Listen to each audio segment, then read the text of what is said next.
Umqondisi wezemidlalo ku-Kaizer Chiefs, uKaizer Motaung Junior, uqinisekisile ukuthi iqembu alikaqedi ukudayiselana ngabadlali futhi udalule ukuthi kunezikhalo ezibalulekile okusamele bazivale. UMotaung uthe kubalulekile ukuthi umqeqeshi osanda kuqokwa uNasruddin Nabi abe neqembu eliphezulu emkhankasweni omusha, njengoba iChiefs isayinisa abadlali abathathu, unozinto waseRwanda uFiacre Ntwari nabadlali basemuva uBongani Sam noRashwin Dudley. UMotaung uthi basajaha abanye abangabasayinisi ngaphambi kokuthi kuqale umdlalo omusha weBetway Premiership ngoSepthemba.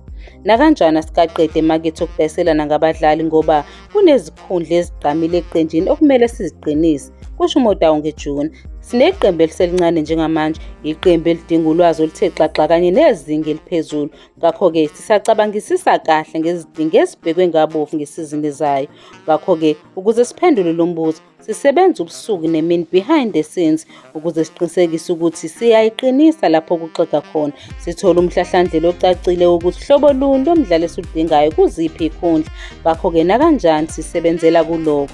iChiefs idlala imidlalo emini yokuzilolonga eTurkey okubhekeka ukuthi uNabi athumele umbiko wayo ngezobuchwepheshe ocacisa ngakho konke ebisebenza ngakho eYurophu emnyangweni webhola leqembu. uMotaung uveze ukuthi lo mqeqeshi waseTunisia uzizwa kanjani ngeqembu lakhe. Ngicabanga ukuthi umqeqeshi wazi kahle uselwenzile ucwaningo ngeligi futhi akezi nje manje azobona inqwaba yabadlali. Yena nabasebenzi bakhe bangochwepheshe abasezingeni eliphezulu futhi benza umsebenzi wabo wesikole omningi ngabadlali kanye nalokho esikudingayo. Unezimpendulo eziningi ezinhle futhi ngiyazi ukuthi uzoba ethula umbiko wakhe manje mayelana nekhempu esiphuma kuyo, futhi sinesikhathi esengeziwe kuze kufike umdlalo wethu olandelayo. Ngakho-ke kuzonikeza umqeqeshi isikhathi esengeziwe sokubheka ngokujulile abadlali abathile.